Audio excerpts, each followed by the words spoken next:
What's happening? What's happening? What's happening? Of course, you know it's your boy B Hot Radio Shout and stepping in the building. I got an A-Town legend, music executive, and entrepreneur off in this thing. Orlando McGhee, what's good with it, boss? What's happening with you, man? Man, feeling good in this All right. thing, Orlando. Now, I mean, Lando, for those who don't know, man, I mean, can you just take me to day one before you became one of the biggest names in the industry, sir? Biggest names, wow. Man, I was a street team rep for the most part. My God. I started at the ground floor in the Yeah. music industry, so I appreciate all the different steps that I've been Exactly. through in it.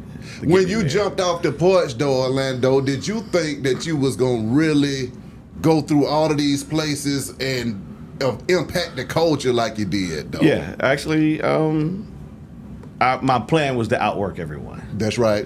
So it was. I'm not gonna say calculated, but it was. Hey, if I got an opportunity to get my foot in the door, then I wanted to take advantage of it and learn every aspect of it. Well, see, I got a quick little story to tell, man. This was the 1990s.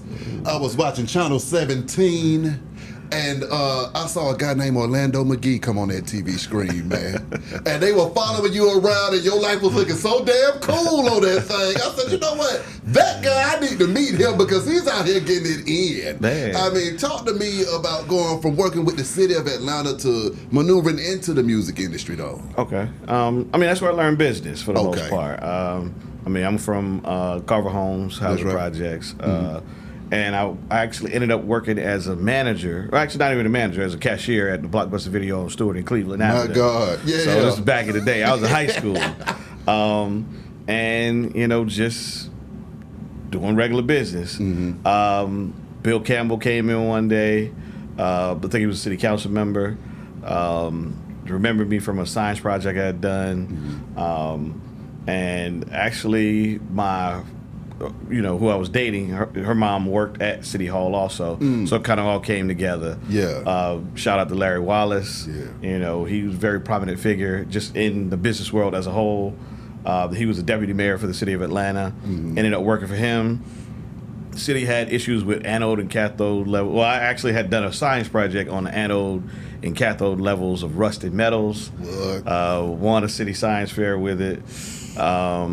And at the time, the city was going through issues with the piping With in the that city. water, yeah. Yeah.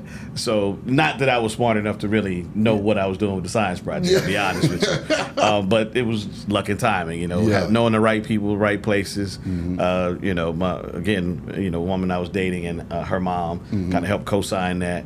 And I ended up special assistant to the mayor's office, working directly with Larry Wallace. I did whatever needed to be done at the time. Yeah. I actually remember people kind of making fun of it. What? I kind of drove him around, Yeah. the city in the city car. I did what needed to be The done. same thing that Frank Lucas did before he became Frank. 100%. How about that? So I got my business acumen from him. Yeah. Just watching Larry kind of move and how he did things. Yeah. A kid from the projects, we don't get those opportunities Facts. often. So watching him and Bill and how they maneuvered through the city, it left a lasting impression on me of how to, do business in the future. Exactly. And I went from there, applied for an internship at Organized Noise. What? I knew the guys from high school. I didn't know them personally, but kind of being in the city, Yeah. you kind of know who's who. Lil John, everybody used to go to Lil John's house for parties that he would Yeah. have in the basement. Again, I didn't know John. I just knew of him and the parties. Same thing with Rico. Yeah. We knew who he was. We knew who the crews were. Yeah. I didn't know them personally. So Okay. I got an internship at Organized Noise. Shout out to Dee Dee. Yeah. She kind of put her arm around me, and the rest is history. Okay, that internship at Organized Noise, though, Orlando, at that time, did you know that those three guys you was working with would go on to do some of the most amazing music that Atlanta has ever seen? To be honest, yes and no. Talk to me. Well, it was the pride of being from Atlanta. So Yeah. you hear about the streets and the lingo and just the culture of what they created. I identify with it right out of the gate. Yeah. The Outkast album was already out, and the first Goody Mob album had just come out. Yeah. So I kind of came right as those things were kind of taking off, and Organized Noise created a record label. So they had just done a JV deal with Interscope. Yeah. You know, it was a nice little windfall of money for them to kind of come in. I was unpaid as an intern, unpaid internship. My God, so it was I've just, been there. Yeah, so it was just experience. Exactly. And I give DD credit. She gave me a key to the office. So I would actually work during the day, and when I would get off, like 2, 3 o'clock, I'd go straight to the office. I'd do what I need, you know. And at the time, they were still doing their producer agreements. Yeah. You know, and there was the record label aspect of what was going on. So I got a chance to build a DJ list on my own. Yeah. You know, that's how I built my relationships. And this guy named Keenan Johnson. Yeah. What up, though, Keenan? Yeah. Talking about Interscope, Keenan. Yeah. Yes, sir. Keenan actually had a street team in Atlanta. See there. See there. And that was the first place that I was doing organized noise. And in the evening, I would go out, pass out flyers, you know, cars in the parking lot. Yeah. I would have CDs and records, use those to kind of get into the clubs. Yeah. That's how I built my relationships with the DJs. Yeah. I'll be delivering music to them. And it was music that was early sometimes. They didn't actually have it. You know, there was no internet at the time. So you had to physically have it in your hand. Yeah. So built those relationships. And then, you know, a couple of times organized went on the road with Cass or Goody. Yeah. I would actually go out with them as well. And that's how I built my DJ list, kind of going around the country also. I gotta ask you this though, Orlando. I mean, when you throw out names like Keenan, Lil Jon, Organized Noise, and seeing all of these folks from childhood pretty much in just a young age, how does it feel to see everybody grow up to go and be impactful in their own different rights? Right, and was that something that everybody was aspiring to do, or is this something that just how the cards fell? I think we all were aspiring to do things at that time. You know, the cards fell. Yeah. I'd say a lot of my success came with luck and timing. But I was prepared at the same time. Yeah. So if you're not prepared for it when it comes, then, you know, it falls by the wayside. Exactly. So, you know, that was our class. And I always tell a lot of younger executives, you know, your class is who you kind of put your arm around and y'all rock out together to kind of go, you know, make the best of the opportunities that you actually have. Come on now. I mean, what was one of the main things working with Organized Noise early on that you put that you still use to this day? Oh man, actually, Rico taught me integrity. You know, break it down. One of the best things in the world, traits about Rico was his integrity. Yeah. Everybody left a meeting with him and felt like whatever the negotiation was, nobody got taken advantage of. Yeah. You know, so that's lived with me throughout my entire career, my entire life, as our friendship kind of having Rico was one of my closest friends when he passed away. Rest in peace to my brother. Yes, sir. But, you know, that's something that I think our whole crew kind of, as, you know, time went along, you know, everybody's integrity was always intact. When you moved from Organized Noise but still maintained a relationship, but then started over there with BME, what was that transition like, getting with a whole new crew in Atlanta, but then also getting ready to take this thing over again? Gotcha.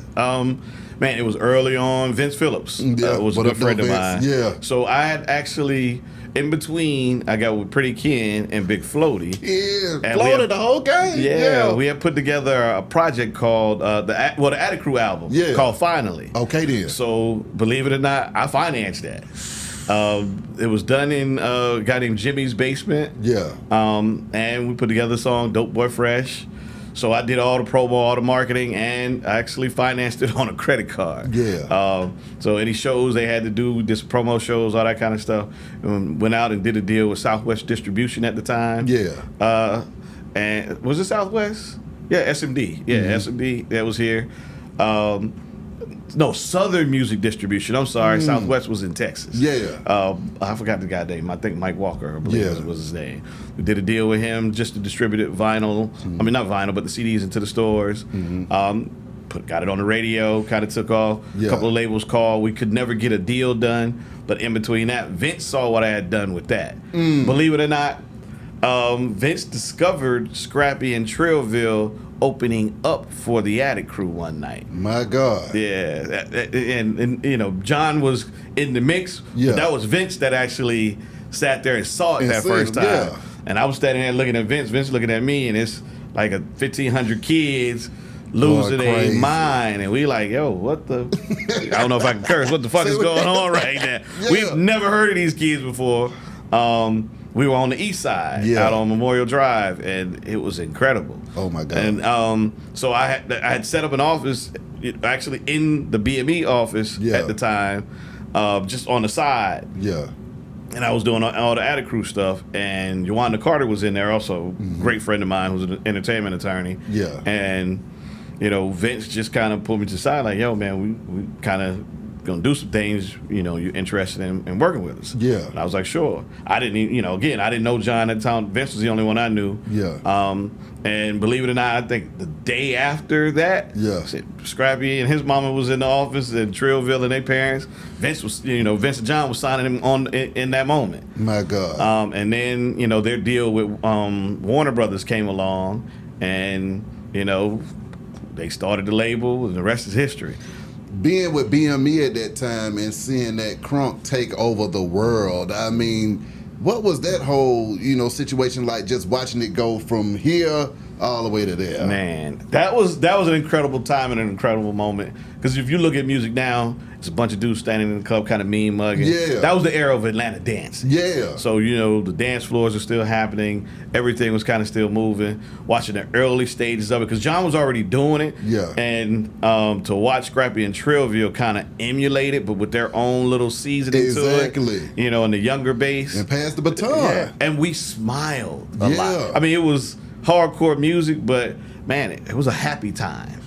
Like we were in the club smiling. We never had any worries that Yeah. anything was gonna break out. Nobody was gonna do anything to us. Come on now. Like I went on the road with John early on. Mm-hmm. Man, we went all throughout Florida, the Carolinas, you name it, whatever territory.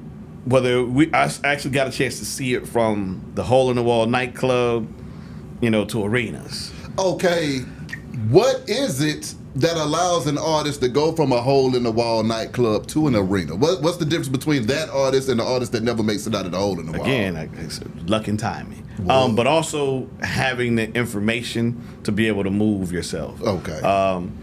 BME had a team. Mm-hmm. So it was John, Vince, Cersei, Yeah. and Rob Matt. Yeah. So, Cersei was dealing with radio. John was producing all the records. Vince was an entertainment attorney. Yeah. And Rob was managing John, and just kind of managing the label. So having all of those different pieces and the know-how, again, early on doing it as an indie label and then kind of partnering with a major record label and knowing, what markets your music is supposed to be listened to, what things to kind of maneuver through as far as marketing and promo, how much it costs, goes a long way, especially when you're dealing with a major record label. The label was in LA. They had no idea what was happening, in the South in Atlanta. So as it was as it was moving, we were able to kind of go to them and tell them, this is what you need to do in this market, this is what you need to do in that market, and eventually kind of grow it out of Atlanta into the other markets. That's right. That's right. Beyond Texas and beyond Virginia, going into New York. Now, when you make the move over there to Warner, though, I mean, what was that transition like going from BME? Now, you was working with a local independent label to saying, okay, now I'm about to jump in the water with the big dogs. Yeah. What was that transition like? Man, it was interesting in a sense because I got a chance to learn so much. Yeah. Kind of being at BME, I applaud boutique labels. So Yeah. a lot of artists, if you get a chance, I would definitely say do business with as many boutique labels as you can. Yeah. That major label shit is a beast. And if you don't know what you're doing, you're gonna eaten up. So, a lot of the older guys that have their record labels, they've dealt with it before. They know how to, deal with the labels. I give you a prime example: TDE and Top Dog. Yeah. He knows how to deal with the majors. Yeah. The artists, get a chance to flourish, make their money, and everybody walks away happy. The same thing with BME. All those artists went on to great success. Same thing with Organized Noise. All those artists went on to great success. So, man, it was one of the toughest decisions I ever made in my life. Talk to me. Take me to that So- decision time, Orlando. Because, again, the work I had done at BME kind of got noticed by a couple of record labels. So my take with going into Warner was, I'd still get a chance to work with my guys. Yeah. With John, Vince, Cersei, and all the artists. So there's a guy named Naeem Ali, great friend of mine to this day, great executive. Yeah. I learned a lot from him. So it's always steps, man. You go into scenarios to learn as much as you can. So I had gotten what I got from Organized Noise and the opportunities that they extended to me. Same thing with BME. I got what I got from there to kind of get noticed by a larger entity. Yeah. And man, it took me 6 months. Whew. Warner had offered me a job, and I just, for something in me, it was a loyalty thing of, man, I really don't want to leave BME. Yeah. But it took my wife at the time to kind of sit down and talk to me, like, hey, better go get this money. yeah, the money here and the money there was it was completely different. Yeah. So, John and I, we had a conversation. I had a conversation with Rob and Vince. Because Vince was the one who brought me into all of it. Yeah. So I felt the need to at least have those conversations. Exactly. And explain why I was making the move, which, was a little difficult in the first hour of the conversation. But they understood, and we moved on. Yeah. I went into Warner. We did Mike Jones there. Yeah. Man, Wiz Khalifa was signed. We signed him over there at that time. Shout out to my man Tick who signed him. What about E40? Oh man, How did you get the independent king to sign? That was John, really. So Okay. 40's relationship with John, kind of was long standing. Yeah. So when he first kind of came into it, my whole conversation with 40 was, I hadn't really, but you don't know. Yeah. I hadn't listened to a lot of his music, but I listened to enough to know if you slow it down on one or two songs just a little bit, we don't want to take away from what he does. Exactly. But, give me something that to work with. The entire world can identify with. Yeah. Man, the rest is history. He's out of here. And, those sessions in Atlanta with John were legendary. Crazy. And that was God sent. Like, God was kind of shining down on that moment. There were certain things that happened in the studio. The Tell Me When to Go record, John was kind of playing with some drums, and one of the 40's guys kind of came into the studio and was mentioning that hook, Tell Me When to Go, Tell Me When to Go. Yeah. And John made the track based off of that. And they mentioned Keek the Sneak. Keek was in the studio next door. Wow. This is a guy from the Bay Area. Yeah. And bang, rest is history. He came in, laid that hook, and it was an Atlanta sound with the bass sound kind of mixed together. Yeah. And that was huge. It's crazy because a lot of southern radio stations, not gonna name names, would not play it because they did not foresee that sound. It was the hyphy movement of the Bay. Man, John took the hyphy movement national. And I say this about my career. I can never take ownership of anything on my own. I was part of really great teams. When it came to Organized Noise, everybody knew Rico was the leader of it. Sleepy and Ray played their parts, and they were leaders in their own right. Exactly. Same thing with BME. It was a lot of guys involved. So those teams of people kind of took things to another level, and I applaud that with a lot of guys. Black men that actually are able to partner together, do a lot of different things. It's difficult to do that nowadays. You damn right it is. I think the internet changed it though, because everybody wants to be the man. Come on. And I've never wanted that in my career. I wanted to be the man next to the man. Come on now. That's a long career along. It works out. Yes, it works out sir. very well. I mean, talk to me about those times at Warner though, man. As a high-level executive, what was that whole lifestyle like for you, being an executive and then also signing artists and trying to move the culture forward at the same time? Gotcha. Yeah. Again, that E40 kind of changed my life, changed my career, changed the trajectory of it. The Scrappy Trailville, same thing. Getting a chance to experience Mike Jones with Naeem. Same thing with Wiz Khalifa. That was so early in Wiz's career. He ended up at Atlantic after, some things happened. But, just kind of experiencing that along, artists from Pittsburgh. So seeing different areas. I've been outside of Atlanta, but not an extensive amount of time. And again, this is before the internet. So things were done in a pocket. They were all regional things. So kind of, watching how different executives moved between different marketplaces and the different marketing tactics that were kind of instilled at the time. How important mix show was, how important radio was, how important the DJ was as a whole in each market to kind of break a record. So all those DJ coalitions came from that. You know, you actually had to have real relationships and know what you were doing in order to kind of move a record in that era. That's right. So, and being part of really big budgets. Woo. You know, at that time it was the P&Ls. So, you know, one thing I tell a lot of executives, and I think this is the issue with the executives now, the younger guys, they don't get a chance to experience a lot of that. You know, when you go into that building, it's more to it than the sexy job of I'm an A&R at a major record label and I make records. You actually have to manage that budget as well. And you're responsible for millions of dollars. How big was those budgets getting back then? Oh man, you know, on a regular basis, you were signing artists for, you know, advances of $250 to $1.5 depending on. Again, you built leverage then. There's easier ways to build leverage now in the streaming era, but you got to think this was hard disk. So this was $10, $15 a record at the time. So it was a lot more money kind of flowing through the coffers of the record labels at the time. So, you know, and it cost more to actually manufacture them as well. So it was there was a lot of operational costs that went along with things, kind of knowing what the marketing costs of certain things were, the cost of recording studios, you know, so on and so forth, being able to, you know, manage your budget, come in under budget, knowing what the budget for the A&R department is as a whole for urban music or rock pop or whatever the case may be, went a long way. So again, a lot of executives did not, you know, decide to figure that portion of it out. I did. You know, I wanted to sit in there with the finance team. And that came from Naeem. That came from, you know, Rico and watching him and Dee, you know, kind of manage the organized noise situation. Same thing with Rob and Vince, you know, at BME, kind of watching them kind of maneuver through, you know, the budgets and the aspect of how to market a product for a certain cost. You know, a lot of guys nowadays, they don't pay attention to that. No, they ain't paying attention. They ain't paying attention to none of that. Okay, for you during those times, from Organized Noise to Warner, were there any times during that time that Orlando almost walked away? I mean, for the most part, yes. You know, again, I was working at City Hall.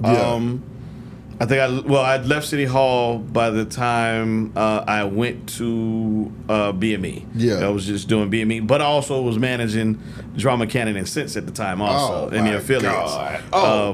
They kind of created the affiliates, and I came in right as that happened. So that was the era of the mixtape, you know, and we did really well, to say the least. Were you managing Drum when he wound up catching the Rico?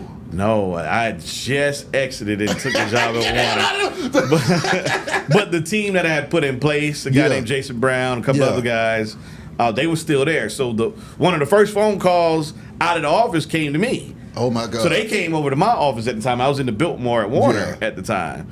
And I'm trying to figure out what the fuck is going on. And, you know, it was some bullshit, you know, case and whatnot. So, you know, and in that era, I think Drum, Cannon, and Sense helped so many artists. And the way, I think it was the Sheriff's Department was trying to pit, you know, the artists against them at the time to kind of build their case out. If I'm not mistaken, I think it got thrown out. They just never got the money back from it all.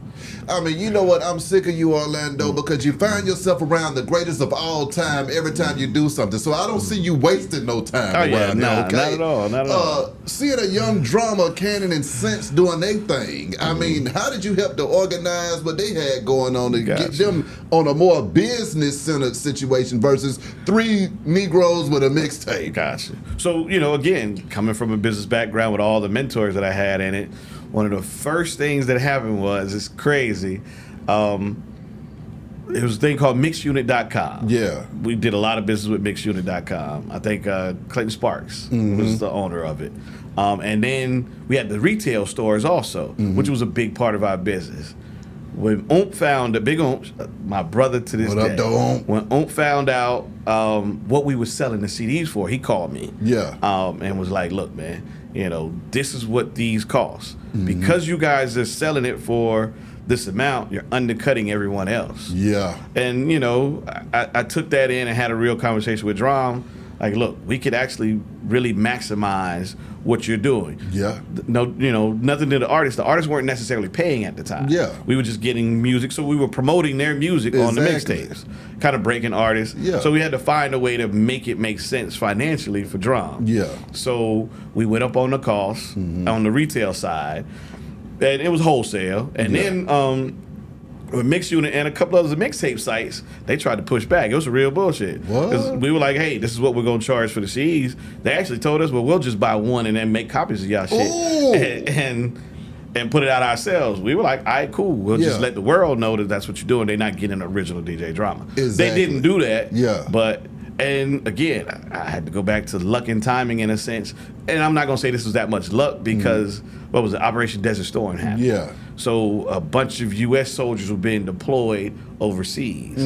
And, radio-wise, I guess they could listen to certain radio stations. Yeah. But the music of their youth, these are 18, 19, 20-year-old guys, they wanted to hear their music. Immediately. And, man, I think we woke up one day and there were a bunch of orders for overseas.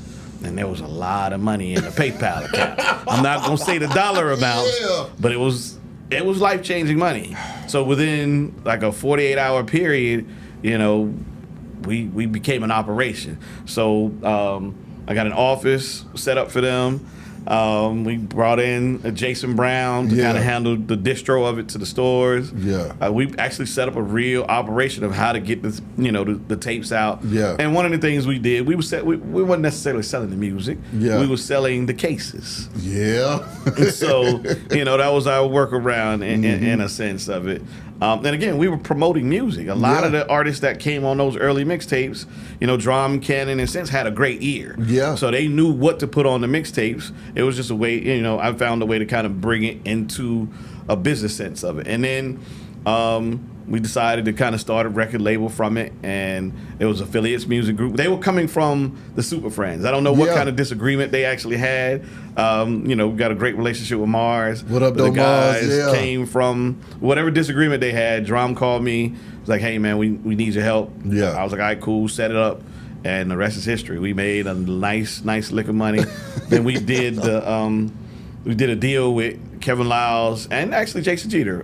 Drum signed with Grand Hustle Atlantic to put out a Gangsta Grills album. We got a nice little sum of money. Again, leverage goes a long way. Come on. So we built enough leverage to kind of do a deal for Drum, nice size advance. Yeah. At the time, I went out and bought my wife a nice purse with my commission from the advance money. And, the rest is history. It went from that to the label, did a deal with Asylum at the time. There was an artist named Willie the Kid. I remember Willie. And, oh, man, what was two kids? They were really talented kids. I can't think of their name. That the guys were around that we signed. Cannon was doing Willie a lot Joe. of it. It was before that. Okay. It was a duo. Man, I can't even think of that name, but my man Matt Verdun, Matt the Mayor, and I know Matt. And Parrish were managing that group at the time. So, but then I kind of went into my situation with Warner, and it kind of took away from what I could do for everybody. Okay. I wanted to kind of concentrate on that. My God. Okay, now Orlando, this Warner situation. You was moving independently, doing your thing with BME. You got the affiliates, and Lord knows who else you was working with at that time. For you personally, though, man, I mean, what was that like? Saying, "Hey, y'all, I got this job now, but it's a damn good, powerful job, and it makes sense, but I'm gonna have to go over here." Yeah. So it was hard conversations with everybody, which we all understood. What about the conversation with yourself? Man, that was tough in itself. But again, I'm a project kid, man. Okay. We winning. I see the light at the end of the tunnel. So, we outwork everybody. It exactly. was, I didn't want that lifestyle for my kids. I think I just had a baby, as I was going into the situation at Warner, life was happening. And I saw it, and I was like, hey, man, I want some of what they actually have. Yeah. So I prepared myself all my life. So, it wasn't going to be where I wasn't going to at least try enough to where, if I failed, I failed. I mean, I failed many a times. Yeah. And, the inner me decided, hey, your mindset is ready for this. Let's move forward with it. and it worked out. Being over there at Warner, at what time did you realize it was time to split from there? Oh shit, I didn't. I got fired. So, man, that shit happens. I'll be honest with you. I mean, shit, I've been fired a couple of times. Hey, it happens in life, and don't be embarrassed by people. It's a part. You ain't in the game unless you done got fired a few times. Right? Yeah, exactly. And time had passed. I think I had done 6 years there. That was learned a long lot. ass stint. Yeah, it was, and nothing against Atlantic. I think our time at Warner, it was quality over quantity. Okay. The stuff that we had done, you got to think. Mike Jones outsold that T.I. album, the first one that they put out at Atlantic. So, we want to run. The Scrappy Trillville, Crime Mob coming. That Crime Mob first album was made for pennies.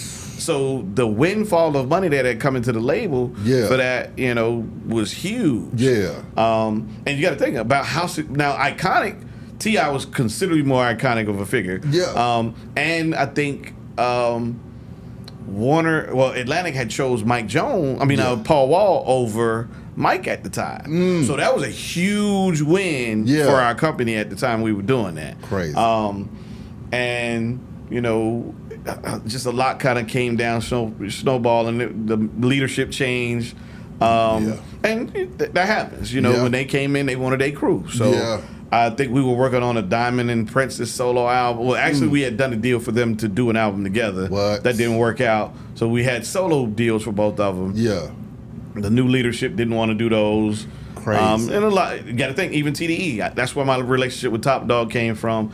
Naeem had done a deal for J-Rock and TDE at the time. Yeah. So that was one of the first TDE artists. Yeah. So, we were going through that whole process. I had basically moved to LA, kind of hanging out and seeing what they were doing. Yeah. Kind of opened my mind a little bit, on the entrepreneurial side. Okay. Watching, again, the Organized Noise, the BME, the affiliates coming in Warner, and then watching Top Dog kind of maneuver through that entire process, kind of was enlightening in itself. Exactly. Again, these are all black men. Come on now. Doing really, really well. And most of them coming from the streets. Same place. We all, similar backgrounds. It's a brotherhood. Yes, 100%. So, I think we all got kind of caught up in the middle of that. I think their deal ended. Okay. I got fired first. Naeem got fired later on. But I will say, I'm not going to say I fall up. Yeah. But again, I say I'm very blessed. And I think the teachings of Rico Wade kind of come into effect there by being very forward in my thought process and being honest. Yeah. Rico's cousin, Future, Meathead. Come on now. I had actually, even before that, with Jason Brown, had started managing an artist named called Nappy Roots. Yeah, I know Nappy. So they were kind of on the move of their career, trying to figure out what to do next. Yeah. We decided to go indie. So they had done an independent deal, brought in a booking agent that was doing more so country acts. Yeah. Brian Waymeyer, and my man Ken Matson was helping out as well, kind of ushering. So strategy wise, it was what's their audience? Yeah. And how do we move the needle forward with them career wise? Yeah. And it was touring. So the music was our business card. Yeah. And the touring aspect of it, and that's for any artist. I'd look at it as, again, you have to make money on the music side of it. Yeah. But realistically, as an artist, that's your business card to go out on the road and make your money on the road. When a young Future pops out of nowhere, man. Yeah. Seeing him early on, did you think he was going to go off to be one of the greatest of all time? We knew it. How did you know that early, though, Orlando? He was special. Okay. Like, one thing about Future, when he walks in a room, he takes the attention. Okay. Like, L.A. Reid taught a lot of guys this. I didn't have a relationship with L.A. at the time, but I would be in rooms with him from dealing with Rico. Ear hustling. Yeah, I knew how to be quiet, sit in the corner. Exactly. And I think Rico saw something in me. Rico would take me places, same thing that Larry Wallace would, and I knew to sit in the corner, shut up. Exactly. Take it in, listen. Come on, because you need an extra pair of eyes and ears too. Yeah, in these rooms, right? Yeah. So, and to your point, Rico would ask when we leave the rooms. A lot of guys would ask, "What do you think about it? What you hear? Yeah, exactly. How would you do this? And I learned a lot from that. They learned a different perspective from it. Yeah. But man, Future. that first meeting with Future, Rico went to a funeral on his dad's side. Yeah. And he said, he had he met his cousin, he was a rapper, he coming over. So he brought him over. He was dealing with a lot of young acts at the time. G-Rock and C-Smooth from the organization. Yeah. This kid named Infinique. Man, there was a couple other artists. Yeah. Bunch of Boulevard. Yeah.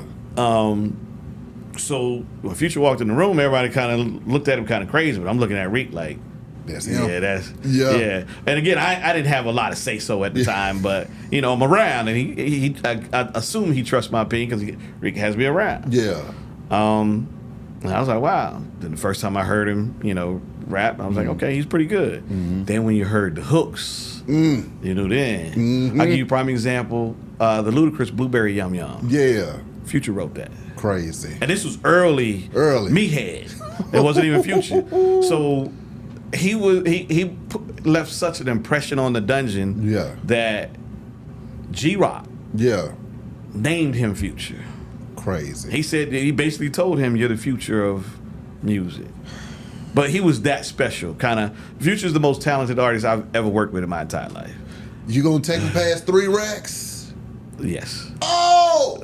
Okay, Lando. And that's hard. That's hard. That's difficult. That's real difficult. It's difficult. But I think because culturally, both of them have moved the culture. You got to think. Dre made niggas put on fucking turbans. Yeah. Future did the same thing with the designer. Right. Yeah, so, no. And I have to explain that to people sometimes. Man, the lineage of the tree from Rico Wade is fucking ridiculous. Unpronounced. Like it's incredible. But to have two people around us that had that much influence in music, a lot of times it doesn't hit you because you're around it. Yeah. But then it takes us. I remember one day, my daughter, she was like 11 years old. Yeah. We went to LA for a show with Future. It was Power Jam or something like that. Power 105, the station in LA, had a radio show. It was in an arena. Yeah. And I used to keep her backstage all the time. I would never let her go see the show. This time I brought her out to let her see the show.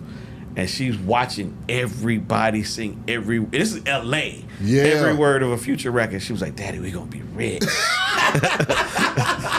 And it was hilarious to me. But it took that to make me realize, we came a long way. Come on now.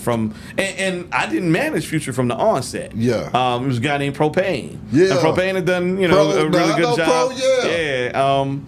But I was always around. Yeah. So shout out to my brother Wallow, the shot caller. Wallow was around it for a while I was doing other stuff. Yeah. But I would always check in with Wallow like, how's he doing? Unbeknownst to me, this is something somebody else told me. I think G-Rock told me. He was like, back in the day in the Dungeon, Future used to tell people you were going to manage him. And, again, I'm the young guy in the Dungeon trying to figure out what I'm doing. Exactly. But I'm learning as I'm going along. So I think it was God kind of preparing me to meet him in the moment of his, start, shine. Yeah. And he brought us together again because it wasn't supposed to happen the way it happened. I had an office on the north side of town. He just happened to come by. There was a studio in there. Yeah. And I was contemplating taking a job at one of the major record labels again. And I was like, look, I'm thinking about taking this job. I'd love to sign you. Yeah. And he was like, shit, man, I'm doing my deal tomorrow. Ooh. I see a record label exec coming to the studio. Yeah. I'm thinking he's doing a deal. Yeah. And I called Rico like, yo, you might want to call your cousin and tell him congratulations. Yeah. And Rick called me back like, hey man, I don't know what's going on with that. Can you get in touch with let's call LA. Yeah, let's call a couple of people at a couple of labels and see what's going on. So we made a couple of calls. My man Naeem called me back. He was a consultant at Epic at the time. Yeah. And he, Benny Pugh kind of got involved. Then one of the other labels, I'm not going to say the label, decided to fly in town. And I'm sure everybody's trying to figure out why is Orlando sitting in the room. Rico brought me along. Mm-hmm. Future knew who I was. Yeah. And, some of the other players in the room were like, kind of looking like, what's going on here? Yeah. And they said some things in the room like, LA, we want to do the deal, but we can't do it right now. We've got a little turnover happening. Give us a week or two. And I'm like, I'm sitting there like, I don't know if that's going to happen. Yeah. And I kind of said out loud, shit, he going to see LA tomorrow with Rico. LA not going to let him leave that room. Exactly. And we get on a plane, fly to New York that next morning. Yeah. Shit, you know, the conversation happens. LA hands a piece of paper over to the parties that be in the room. Said, write down what you want. Some guys wrote down what they wanted. Future looked at it. They handed it back to LA. LA like, shit, that's it? Shit, I'm going to sweeten the pot. They handed it back. Rico and I get ushered into one room. Yeah. Future and the other parties get ushered into another room. Yeah. I don't know what happens from there. Yeah. So later on down the road, Benny calls me like, yo, you know, I kind of want you around this. Like, you know, how you handle yourself. So I'm like, all right, cool. When the label will come to town, I'll just, you know, be in the meetings. And I'm sure, again, everybody's trying to figure out, why the fuck is Orlando here? So, you know, eventually something happens with Pro. Pro actually sat down with me, and I kind of gave him some advice. He took it, but I don't know what really happened. Yeah. I do remember one night, you know, whatever happened, Future called me like, yo, man, I just need you to, you know, fix this. Yeah. And I was like, all right, cool. I said, but if I do this, I want to do it my way, and I don't want nobody else from the outside that's been involved around it. He was like, don't worry about that. That ain't happening. Yeah. So the rest is history. So, you know, we started out, he was already getting paid shows, and it was decent money. Yeah. But, you know, kind of watching the marketplace, I was like, all right, cool, we're going to go up on the rate. And that's when Fire Marshal Future was born there. I mean, he had the streets ablaze, yeah. But one of the things that I saw, 100%. And I think my partner Bone, shout out to Black on C-Bone, C-Bone, what up, though? We got a chance to see Outkast at the pinnacle of their career not tour. Ooh. And to watch how much got left on the table from that. And one of the things that I saw too, again, I went out with John. Yeah. John went out with 50 Cent. We went from nightclubs to arenas. Come on. To watch Ludacris go from nightclubs to arenas. It hadn't been done since then. Yeah. All the other Atlanta artists were nightclub artists. Yeah. Wayne had, outside of it, Wayne in the South, nobody else had really went from nightclubs to arenas. I think Wayne capped out at about $150,000 a night. Imagine going, you know, $150,000 in a nightclub. So as we started going, you know, we went from and this was a real short period of time. We went from 7,500. I went straight to 20,000. From 20,000 to 75,000.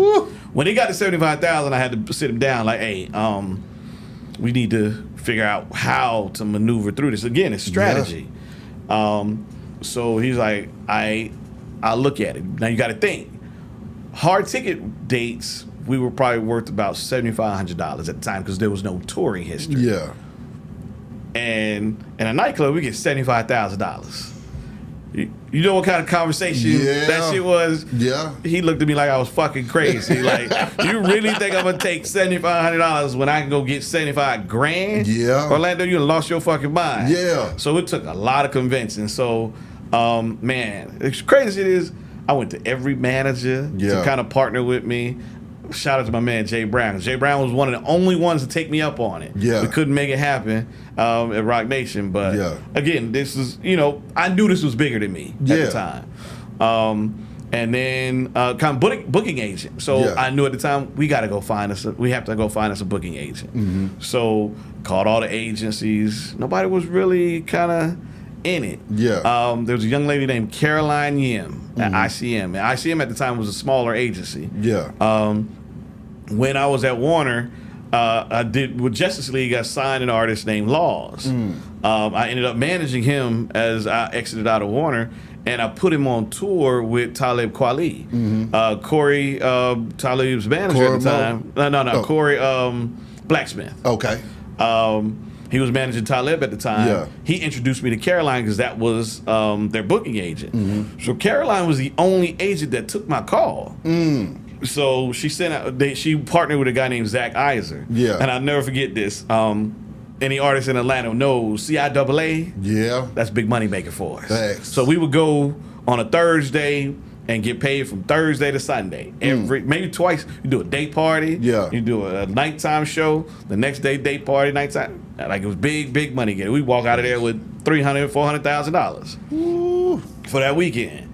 So Zach came down to meet us at CIAA. And again, you know, Fisher has no idea what, you know, this white dude. Yeah. So Zach's trying to talk, everybody around looking like, this nigga look like a fed.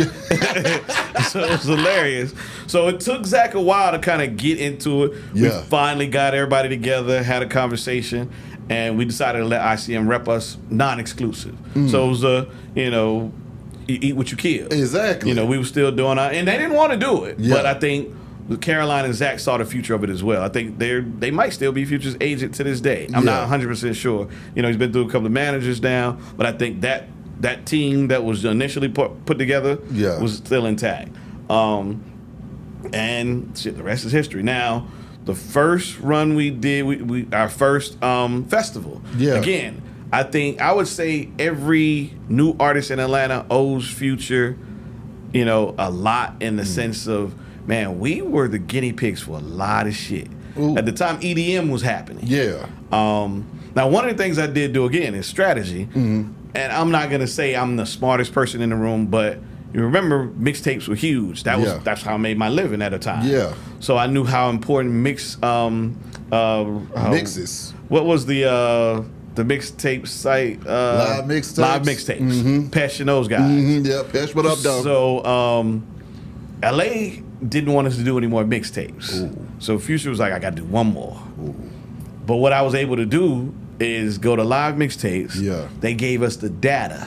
You got to think, for 2 years running, Future was the most streamed artist at Live Mixtapes. You damn right even he over was. Wayne. Yeah, I know he was. So I'm trying to figure out a balance of what do they have that they, you know, that I could utilize from there other than money. Yeah. So I asked for the data. Email addresses, because you remember when you went to Live Mixtapes, you had to log in, they'd be able to download the mixtape. You could listen to it, but if you wanted to download it, you had to give them the info. Yeah. So we took that data and gave it to the Sony sales team, Liberty Luckin. Yeah. And to this day, Future is the highest streamed artist at Sony Music over any other artist in that system. Crazy. Now, we got laughed at initially because streaming, well, you got to think, and a lot of people kind of come to me in the sense of, did it seem like I was, you know, it was a failure early on in Future's career? But I was like, you got to remember those first two albums, Billboard did not count streaming. Yeah. In, you know, the nucleus of the calculations. It was digital downloads. Yeah. So the first album, Iggy Azalea beat us out for the #1 album. Yeah. So people talk shit about that. Yeah. We made more money than she did, bro. Because revenue-wise, the labels were still counting the streaming revenue. Yeah. And shout out to my man Carl Cherry. Early on, he brought me into Beats. Yeah. And we had a conversation, and I had a chance to see what they were building out with the Beats streaming platform. Remember, Apple bought Beats. I recall. And that's how Apple Music was derived, was from Jimmy Iovine and Dr. Dre's streaming platform. So that was a huge. Realistically, I'm sure Dre probably wishes he kept it. Yeah. The knowing what became of. But kind of seeing that, I'm like, yo, this is going to be something big. Yeah. And, you know, kind of talking to a couple of people, even back into when I did the Attic Crew album, talking to Mike Walker, he was mentioning digital downloads. This day of hard CDs is over with. It's going to be a digital download to go straight to your phone. You'll be able to listen to your music. Yeah. The next derivative of that was the streaming. So kind of knowing that, I allowed MTV and Spotify to stream Future's album a day before it came out. Now, that was real controversial. Yeah. I caught a lot of shit for it. Yeah. But look at it now. I don't get credit for it, and it's not necessarily something I even want. Yeah. But, you know, I had to mention it. I did the work. I was there, I did the work. 100%. Come on now. It was a lot that built Future to where he is right now. A lot of people that don't get mentioned. Yeah. You know, it was a lot of work. You know, Ashley Miranda, you know, she was early on the booking side. She did a lot. Again, she did a lot of that nightclub stuff.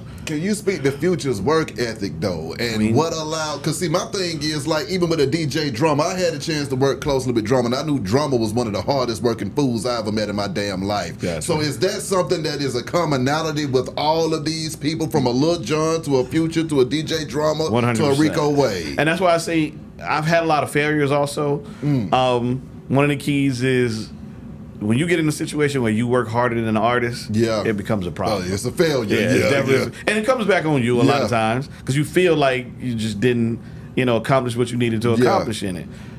John, Rico, I mean, shit, you walk into the dungeon, you might hear the same beat playing over and over again for a week. See that? One of the keys to that, though, is perfecting it.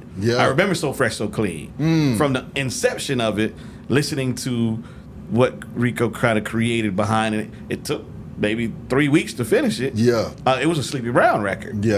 Initially, with verses and everything on there, but kind of listening to the beat and watching him, he might change a different sound each day. On that, so it was perfection of it, the work ethic of it, and he was always in the studio working. Same thing with John. John outworked everybody. There is no question. John is just as talented as everyone else. But what set him apart was his work ethic. I mean, John worked harder than anybody you could ever imagine. Same thing with Future. Future outworked everybody, but his talent was so hugely more profound than everyone else that I think was around at that time. You gotta think, Future can battle rap. Like if you go back and listen to, there's an album called Connect. There's a group called Connect that he was part of that Rico created, signed to DreamWorks. That's right. And you listen to his verses, second to none. That's your. Excuse me. Now take your time.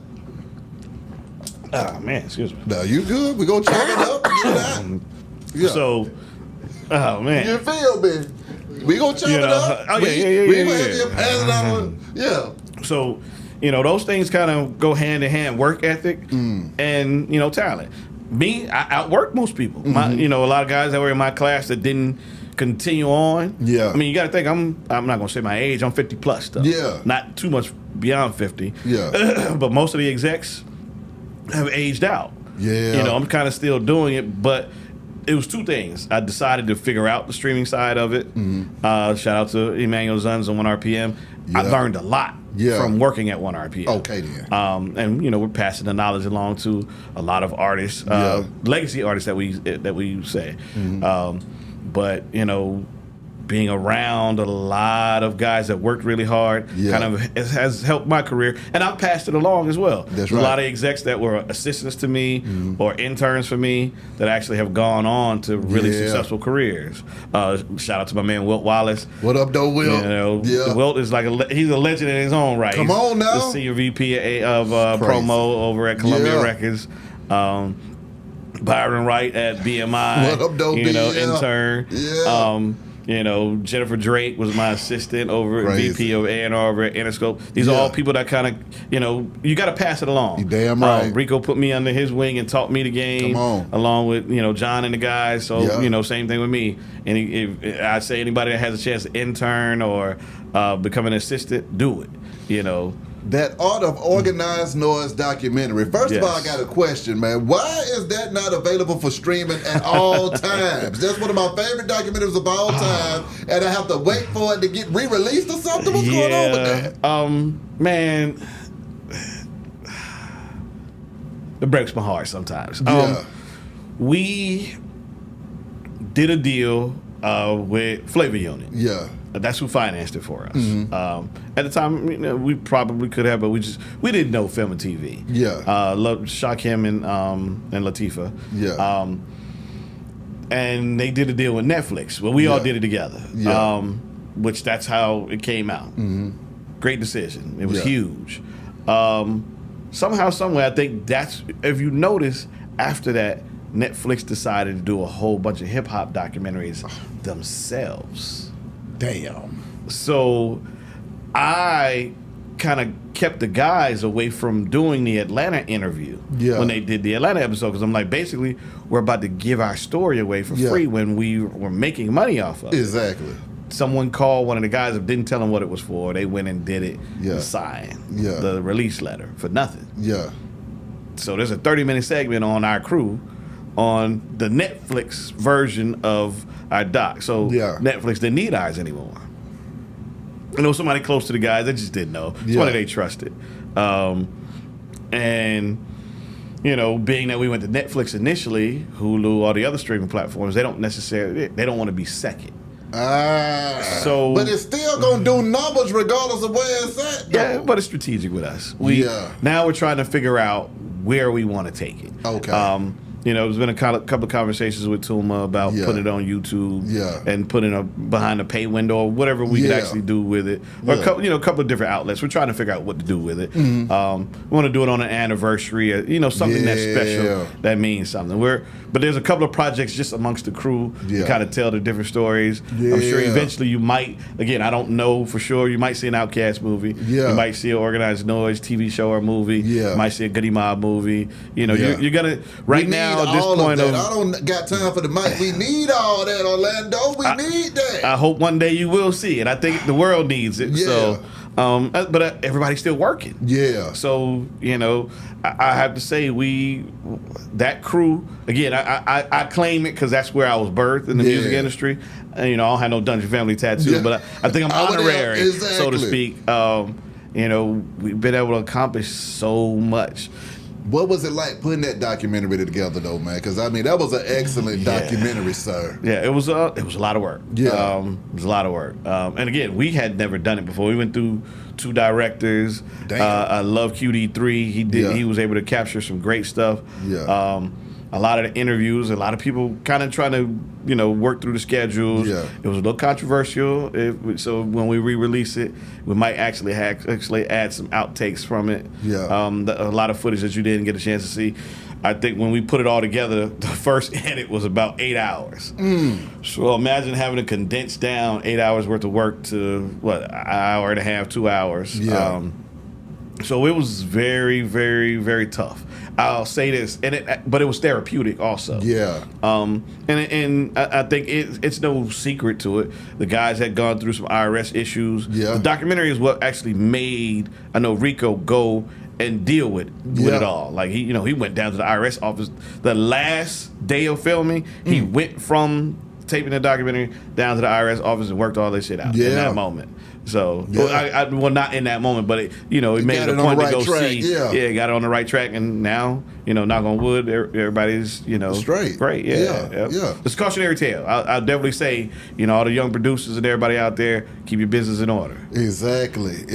I mean, working with an Organized Noise, though, and just their impact on Atlanta and what Rico, I mean, can you speak on your relationship with Rico, though, man, over the years and how that changed and how it grew? Yeah, I mean, I'll say this. I started as their intern. I represent the group now. I represent them as their manager. So that tells enough in itself. But over time, I remember, I ain't had no money. I remember I've been fired from a lot of jobs. At one time, I got fired from a job. I didn't have enough money to kind of do anything with. And I'll never forget, I don't know if Rico knew or not, my cell phone was off. And so he didn't have a way to get in touch with me. I just showed up at his house one day. I had maybe $5 worth of gas in my car. And I'll tell everybody, I'm not ashamed of it. I was the go-to-the-store guy at the Dungeon. So, but I learned a lot from that experience in itself. So Rico asked me, he didn't tell me, he asked me, hey, I need something from the accountant's office. Can you drive down there and I'll pick up some checks and bring them back? I was like, all right, cool, That was my last little bit of gas in my car, but I wasn't going to tell Rick no. And there was a check for $5,000 there for me. He didn't have to do it. I don't know why he did it. Again, I was an intern at the time. That $5,000 saved my life in that moment. Damn life. I've been there too. So, that was a different type of love that I had for Rick, doing that for me. So I vowed in that time period, and I know a lot of people kind of like, I'm real tough on them when they have to do business with Organized Noise. But I vowed in that moment, no one will ever take advantage of you again. They did a lot of fucked up deals early on in their career, kind of trying to be honest to other people, and looking out for other people. even, I don't think they told the story in the documentary, so I'm not even going to tell it. There's a reason why they had tax issues, and it's not their fault. Damn. And I'll say that much. It was their hearts being real big, taking care of other people. Shit. So, Rico, Ray, and Sleepy are some of the greatest people you would ever meet in your life. They sacrificed a lot. You got to think, they created and produced the biggest rap group of all time. Come on, man. Just been inducted into the Rock and Roll Hall of Fame. Crazy. So that was like a win for the whole team. Like Organized, for Goody Mob, for everybody that was part of that early part of Outkast's career and watched it, ascend to where it is now. Same thing with Organized. They're still producing records. Exactly. If you go back to Janelle Monáe's, I like that. They worked with Buddy. They just did a record for 21 Savage that I think is about to come out. So they're still working to this day. But we're able to pick and choose who we work with now, as opposed to jumping in and just working with any and everybody. Because we know how much money they make yearly now. Exactly. The publishing is in order. The royalties are in order. So at a certain point where, as a producer, when your career is kind of, I'm not gonna say stagnant, but when it's another young guy's time, exactly. It's somebody else's time every couple of years. You damn right. So New you folks applaud get that born every day. Yeah, you applaud that, Yeah. man. Rico loves the young guys out there. When Sonny Digital was having his moment, Rico loved watching Sonny. Yeah. With 30 Rock, Rico loved 30 Rock. Yeah. It's a lot. When Mike Will was having his moment, Rico loved that. Come on, so, man. he put his arm around all of that. Everybody that was happening, everybody was moving. They would come to the dungeon and ask for advice. Same thing with Ray now and Sleepy. Same thing. They're looking, Earth Gang for that matter. Earth Gang. I remember early on, before record deal, Ray pulled up to their house and dropped off a beat CD. Crazy.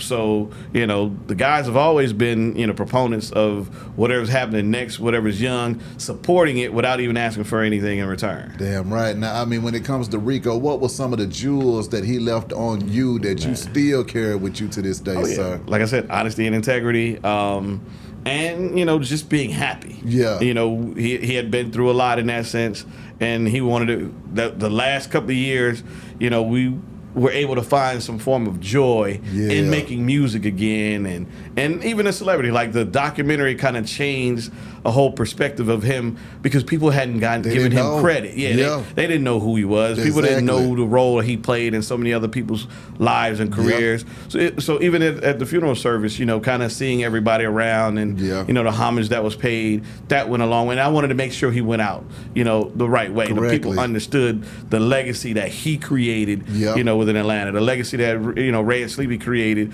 early on, and the sacrifices that they made so the world could have Outkast, so the world could have Goody Mob, so there would be a Dungeon family, that Atlanta's culture would be what it is now, and we could appreciate it. It was a time when people would make fun of niggas from Atlanta. That's right. We go up to go up north or out west with our accent.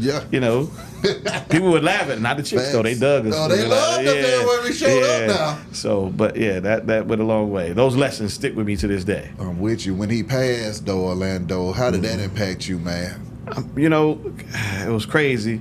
Man, I think I've just started grieving over the last couple of months. Are you serious? Yeah, because, somebody had to be strong enough to put everything together. Yeah. So, the funeral service, making sure all the business was in order. Yeah. It was a big taking on myself. And creating a legacy where I'll never let the city forget, as long as I'm alive, who he was and what he stood for. Facts. Making sure his sisters, are straight, making sure his boys are straight, making sure that they're appreciated as far as the sacrifices that they made and the legacy that their father and their brother left, for the city. Correct. So it was real tough, man. That's a brother. That's somebody that kind of my real life blood brother and Rico used to have cookouts at my house. Like I have a big cookout every year, and I have a video that I had to share with my brother one day. It made me break down because I'm like, man, the fact that my real life brother and my, not necessarily play brother were spirit brother.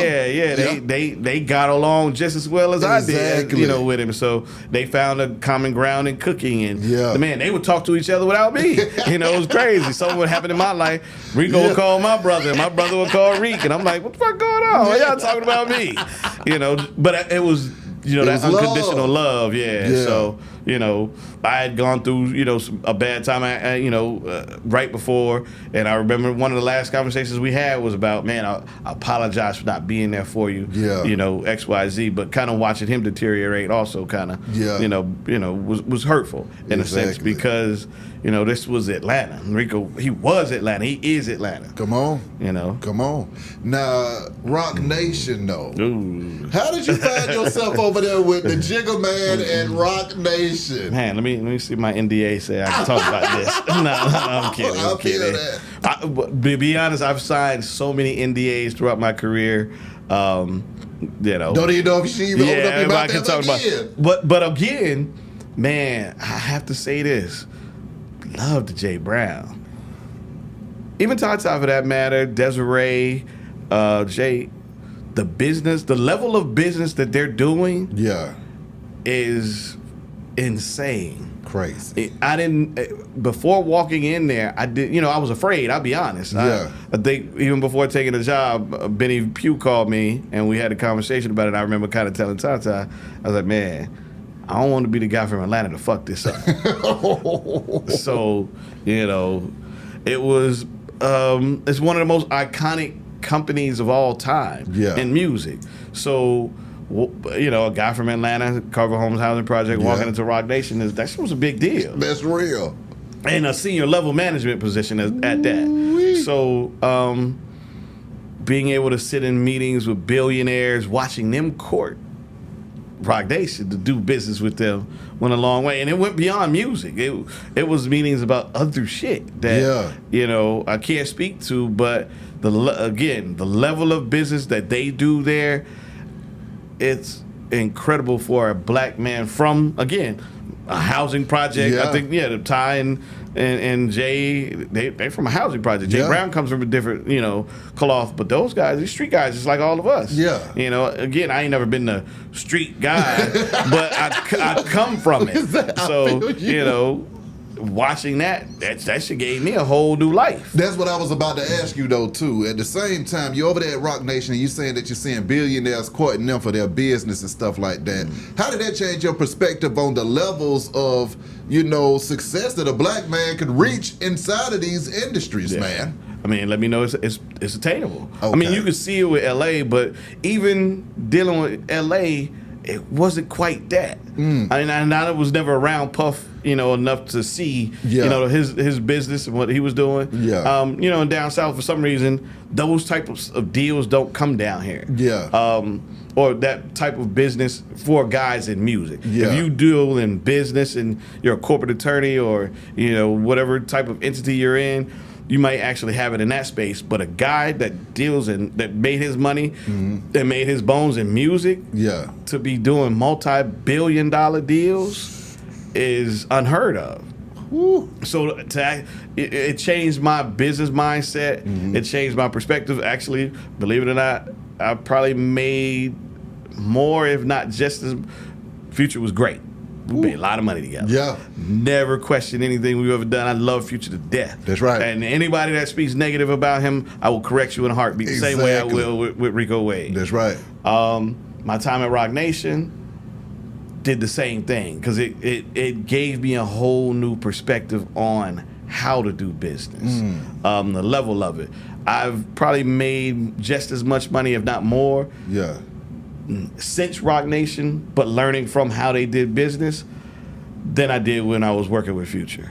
And we did well when I was working with Future. And you got to think, there was the early part of his career. We did a lot of great deals. We did a lot of short-term deals. We didn't do a lot of things that tied him up for a long period of time, which he was able to take the windfall of it and do a lot of business later on. But Rock Nation was eye-opening, to say the least. We did some great things over there too. Jaden Smith, we were able to do a lot of things to kind of move the needle as far as his career in music, outside of acting. Vic Mensa, we had a couple of gold singles over there with Vic. We did a great deal with Nicole Bus and did a deal with Needles. I think that actually project could have been considerably bigger than what it was. It's critically acclaimed, but there's a lot of things happen in the sense of after the fact. So kind of, again, I got fired from there too. So, but Being fired from there, I got 4 phone calls within an hour to come That's to the other difference. companies, right? Yeah. Like, hey, we want you to come work for us. Woo. The only difference was, man, and nothing, no disrespect to New York, I hated living in New York. Yeah. Like, kind of being a Southern guy. Yeah. It was funny where I lived a couple of blocks from the office in Times Square. Ooh. And my man Benny Pugh was like, hey, man, we don't do this shit. Like, Yeah. help me understand why you're paying that amount of money to live in the city. Yeah. And I'm like, man, I'm trying to be close to work and I don't know where the hell I'm at. Right. I want to be Yeah. able to walk out my door, walk to the office, and Exactly. walk back. I remember Come one on. day there was a snowstorm, and I called like, "Hey man, we got to go to work today?" Him and Ty started laughing at me like, "If you don't bring your ass to this office." I'm like, man, we don't do that in Atlanta. You know, in Exactly. Atlanta, A snow day is a snow day. Yeah. Yeah. So, that my kids didn't like it. You Yeah. know, Ooh. it just it didn't work itself out for me. So I feel was that. glad to kind of go back home. So a lot of the entities that came to me, they were either New York or LA, and I wanted to stay at home. So I got a call from a gentleman Emmanuel Zunes and my man Ken Matson, who I had done a little business with Nappy Roots. They called me about kind of helping create the urban division of OneRPM. They were doing music, they were doing urban music, but not at a level. Yeah. So, it was, hey, we got this distro company at the time. We kind of turned it into a full encompassing music entity now. And he had this great tech that he Yeah. was doing. He was doing high level business, huge international footprint. Yeah. So I was intrigued by it. I went to Nashville and met with him. Then the rest is history. I've been there 6-7 years now. Dealing with the streaming side of the game though now, because I mean also you done revitalized a lot of artists' careers over there as well. A lot of people that just didn't have any access to distribution or quality programming out here, they've been able to come to you and get the job done. Yeah. So what has that been like for you working at OneRPM and creating this whole division and empowering the city and the culture at the same time? Man, it's interesting in the sense that we a lot of artists had never seen a royalty check before. Damn. So I knew guys that had been in the game 15, 20 years and never gotten a royalty check. So being able to sit down with them, put together a plan of, hey, this is what we're going to do. I'll give you a marketing budget. You turn into music. These are the platforms we're going to put it in. This is how you, I'm not going to say manipulate the algorithm, but this is how you survive in it. These are the things that you need to do. You don't necessarily have to have a radio budget of $70,000, $75,000 to go to urban radio. We could actually take $7,500 and target, fans and ads. Yeah. And basically get the same footprint. That's right. So it's interesting to see a lot of guys my age now kind of talk down on the music industry and where it is now. I think it put it in the artist's hands and the consumer's hands as opposed to the gatekeepers. Yeah. I do like the gatekeeper, so to speak, but I'll be honest, the shit ain't changing. Like, no matter what, this shit is not going back to where it was. Woo. So either we got to shit or get out the pot, figure it out, and play the game where it is now, and figure out how to do it at a high level, Exactly. or we're going to get ran over. And, some of the, I always say, back in the day, when you did a record deal at a major, the first place you would go was the mix show department or the radio department. Every artist, every manager. Yeah. Now, there barely is a mix show department or radio department. Yeah. First place they go, and this has been for a while now, they go to the digital marketing You're damn department. right you better go to the digital. Yeah, if you're trying to win. If you're trying to really, know what you're doing and figure it out. Exactly. And, I mean, nowadays, this artist making millions of dollars in streaming revenue, never had a record played at the radio. Now, I'll say this about radio, though. Yeah. Radio creates superstars. So if you want to go to that next level, you definitely need radio. But then, do you care about being a superstar if you're getting millions of dollars in revenue and streams anyway? Some guys do and some guys don't. So what it does for you is you can have, $1 million in streaming revenue. And you could tour, do $1,500, $2,500, maybe even $5,000, 5,000 person venue. Yeah.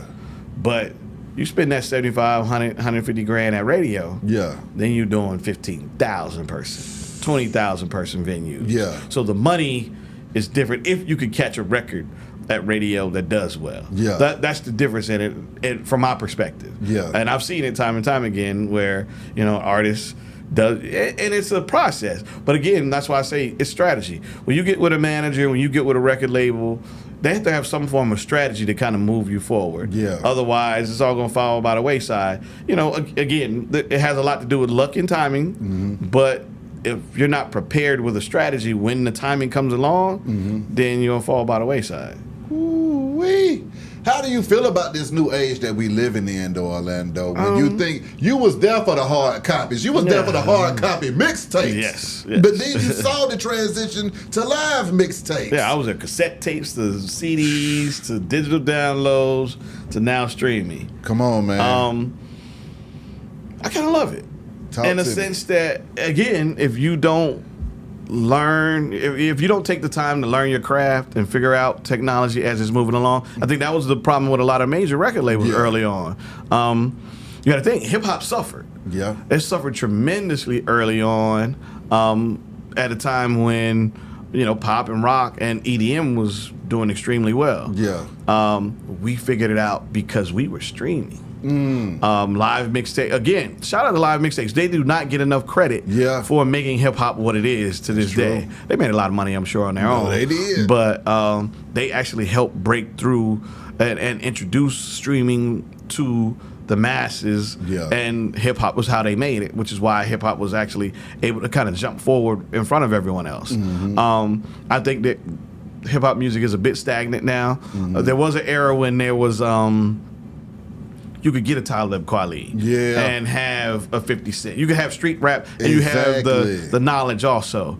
Now everything's street rap. Exactly. No backpacker, nowhere to be found. Yeah. I mean, everybody can't be selling drugs. Exactly. Everybody ain't selling drugs. Everybody can't. Make some music for somebody that ain't. Right. I mean, my kids have no idea what that shit is. Exactly. You know. So.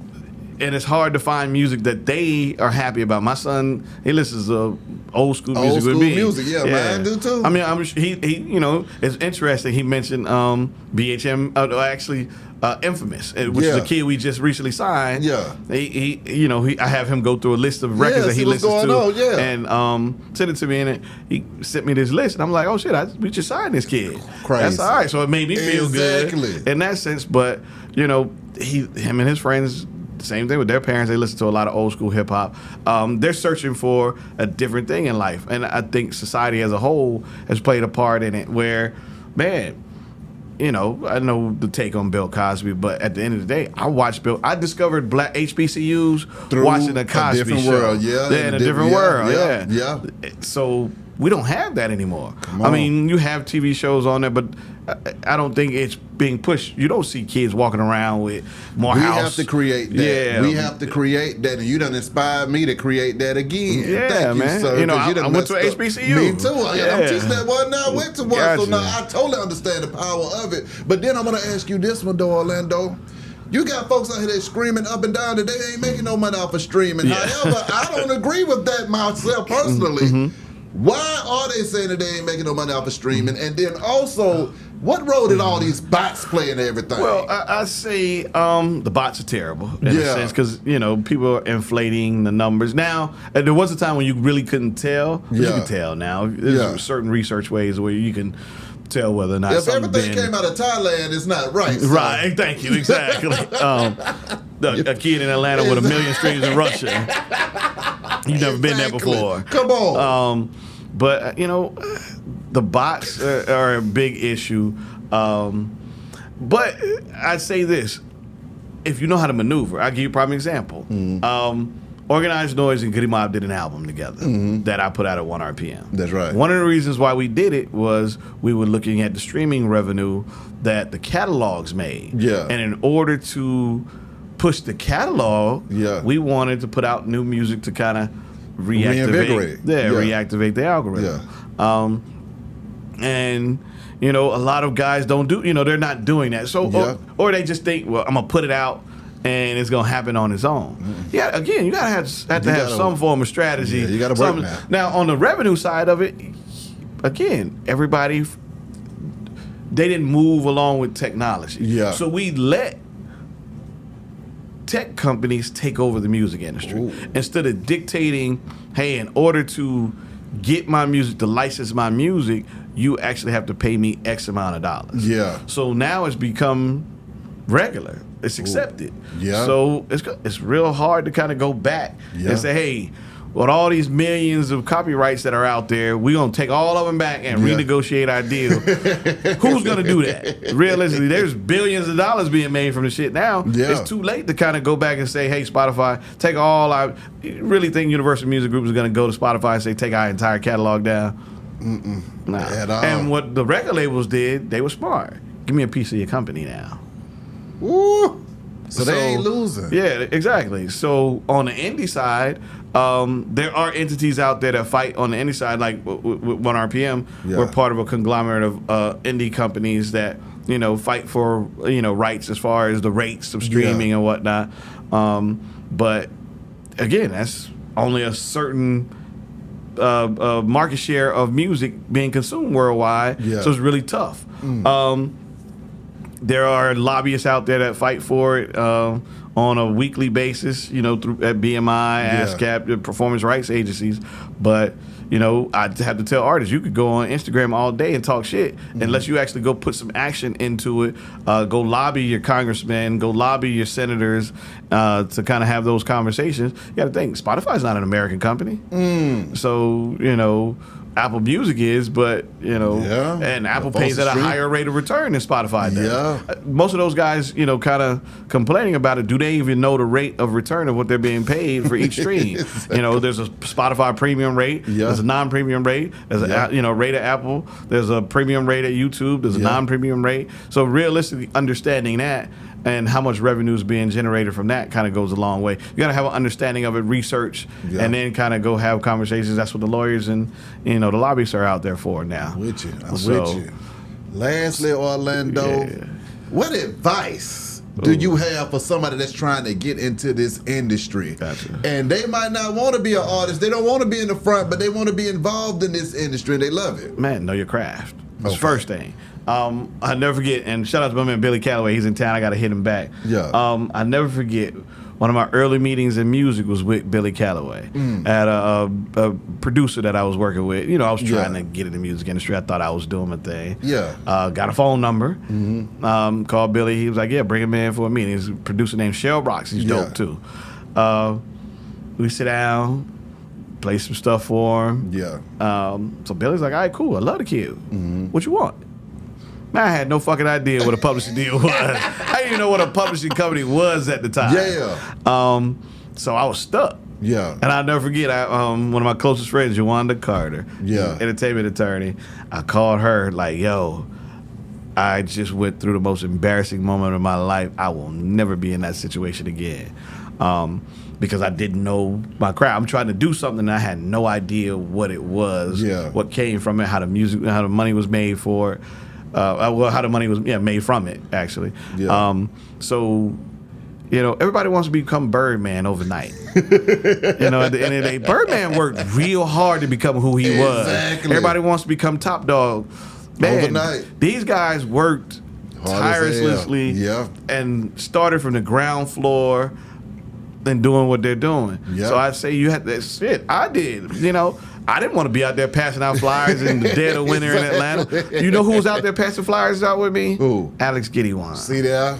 See, niggas don't, you know, people think everything happens overnight. Man, Alex somebody needs to make a movie about AZ's life. Because he was parking cars in the parking lots. Crazy. Was promoting parties after he left work, passing out flyers. Crazy. To somebody else's club.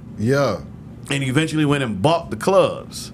So that story in itself, there's a process to, you know, where you become or who you become. And regardless of what age you are. You can start out at 40, 50 years old. I started out a little late. I was 28, 27, 28 when I, you know, decided to seriously take on the music industry. I mean, to take on a job in the music industry. And it was a couple of years before I could actually make a living just doing that. That's true. Yeah, so. Nah, I've been there. Now, if somebody wants to contact you, Orlando, how do they go about doing that, sir? Oh, man, you can hit me on Instagram, McGhee, at McGhee, OMCGHEE. Yes, sir. That's the easy way. Or email me, Orlando@OneRPM.com, spelled out ONERPM.com. Yes, sir. Orlando, appreciate you for your time, sir, man. Thank Wish you. you nothing but the best and much success. Same here. Be High Radio, shout out Orlando McGhee. Love to be high. Already we go.